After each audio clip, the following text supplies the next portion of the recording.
नमस्कार दोस्तों, आज हम इस वीडियो के पीछे बात करेंगे कि what is the chemistry behind the love. Love के पीछे की केमिस्ट्री क्या होती है। क्या प्यार एक लोचा है, केमिकल लोचा है? जी हाँ, तो आइए आज इसी टॉपिक पे बात करते हैं कि हमारे शरीर में एक केमिकल, एक न्यूरो हार्मोन बनता है जिसे हम कहते हैं फेलिन मिथाइल एनिमा। ये केमिकल ही प्यार की उत्पत्ति के कारण होता है। दूसरी चीज़ है, हमारे शरीर में नोज जो होता है, नोज भी किसी को प्रेम में लाने के लिए बहुत बड़ा भूमिका निभाता है। कैसे, आइए जानते हैं। हार्वर्ड यूनिवर्सिटी की डॉक्टर जो इस पर शोध कर रही थी, उन्होंने इस पर रिसर्च करने के, प्रैक्टिकली जानने के लिए 10 अननोन पर्सन्स, जिसमें 5 महिलाएं थी 5 पुरुष, को एक साथ 10 मिनट बैठने के लिए कहा।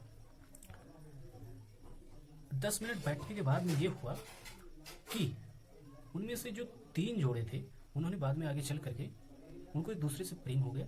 प्रेम के कारण उन्होंने आगे चल करके एक दूसरे से शादी कर ली, लिव इन रिलेशनशिप में रहने लगे। तो ऐसा क्यों हुआ? ऐसा इसलिए हुआ क्योंकि जब हम किसी के साथ में ज़्यादा समय बिताते हैं, किसी के साथ में ज़्यादा समय तक रहते हैं, तो उस समय क्या होता है कि हमारे शरीर में 2 तरह के हार्मोन्स बनने लगते हैं। 2 तरह के हार्मोन बनते हैं, जैसे डोपामाइन, साइटोकाइनिन हार्मोन कहते हैं। ये हार्मोन्स क्या करते हैं, एक दूसरे के प्रति लगाव उत्पन्न करने लगते हैं, और जिसके कारण हमें किसी के प्रति लगाव हो जाता है, यानी कि धीरे धीरे अफेक्शंस होता है, और अफेक्शन के कारण ही हमें किसी के से प्यार हो जाता है।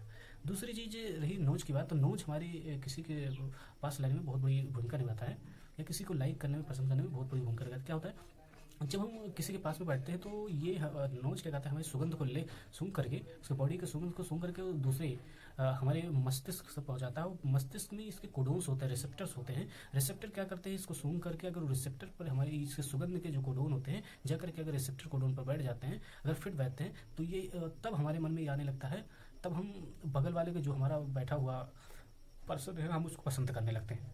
इस तरह से एक दूसरे के प्रति हमें लगाव बढ़ने लगता है।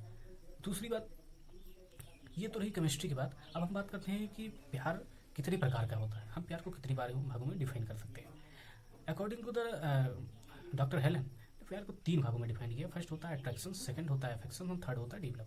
Attraction that is a physical love, ये एक तन की चाह होती है, जिसमें हम किसी को शरीर को देख करके हम प्रेम में पड़ जाते हैं, तो इसको हम कहते हैं तन की चाह। ये केवल एक केमिकल इम्बैलेंस के कारण होता है। हम जब एडल्ट होने लगते हैं तो हमारे शरीर में कुछ रिप्रोडक्टिव हार्मोन्स बनते हैं, जैसे कि महिलाओं में ईस्ट्रोजन और प्रोजेस्टेरॉन बनता है, और पुरुषों में टेस्टोस्टेरोन हार्मोन बनता है, जिसके कारण ये एक दूसरे को, अपोजिट जेंडर जो होते हैं, एक दूसरे को करीब अट्रैक्टिव करता है। दूसरा जो होता है अफेक्शंस, अफेक्शंस जो होता है that is a true love, ये ट्रू लव होता है। ये भी 2 हार्मोन्स के कारण होता है, कि जब क्या होता है कि हम जब किसी के साथ में बहुत ज़्यादा समय तक रहते हैं और एक दूसरे से बातें करते हैं, एक दूसरे से उठते बैठते हैं, तो हमें एक दूसरे का बहुत बड़ा लगाव हो जाता है। अगर वो हमसे बिछड़ने लगता है तो हमें बहुत बड़ा दर्द होता है, दुख होता है। तो इस तरह के हार्मोन्स को क्या होता है, तो हम जब किसी के साथ में ज़्यादा समय तक रहते हैं, तो जब बिछड़ता है तो देखो हमें चिंता होने लगती है, बहुत दुख होने लगता है। कि ऐसा क्यों होता है? क्योंकि हमें उसके प्रति लगाव हो जाता है, अफेक्शन हो जाता है। ये अफेक्शन भी केमिकल के ही कारण होता है। ये 2 तरह के हार्मोन, जैसा कि मैंने पहले आपको बता चुका हूँ, 2 तरह के हार्मोन, डोपामाइन और साइटोकाइनिन हार्मोन। ये क्या होता है, जब किसी के साथ में हम ज़्यादा समय तक रहते हैं तो ये रिलीज होने लगते हैं, और रिलीज होने के कारण ही हमें किसी से लगाव हो जाता है, अफेक्शन हो जाता है। तीसरा होता है डीप लव। डीप लव ये जब हम एक कपल्स क्या होता है, या कोई जो पति पत्नी होते हैं, ज़्यादा समय तक एक दूसरे के साथ में रहते हो, तो जब मेच्योर हो जाते हैं तो एक हमारे अंदर एक प्रेरणा आ जाती है कि नहीं, हम इसी के साथ में रहना है, कुछ भी हो, चाहे उसके अंदर सुंदरता हो या ना हो, एक दूसरे का साथ देना है, साथ ही में रहना है। तो इस तरह के मेच्योरनेस की जो लव होती है, उसे हम डीप लव कहते हैं।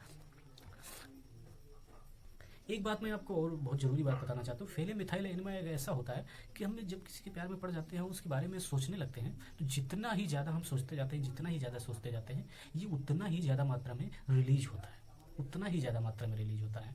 और जिस हम वो इसमें जो हम उसको एक अच्छा दर्जा देना चाहते हैं, जिससे हम प्यार करते हैं, उसको अच्छा दर्जा देना, उसके बारे में अच्छा सोच सकते हैं, तो उसमें बहुत अधिक मात्रा में रिलीज होता है। अगर आपको मेरी वीडियो ये अच्छी लगी तो जाकर के चैनल को सब्सक्राइब जरूर करें, और हमारी वीडियो को ज़्यादा से ज़्यादा लाइक, कमेंट और शेयर जरूर करें। धन्यवाद।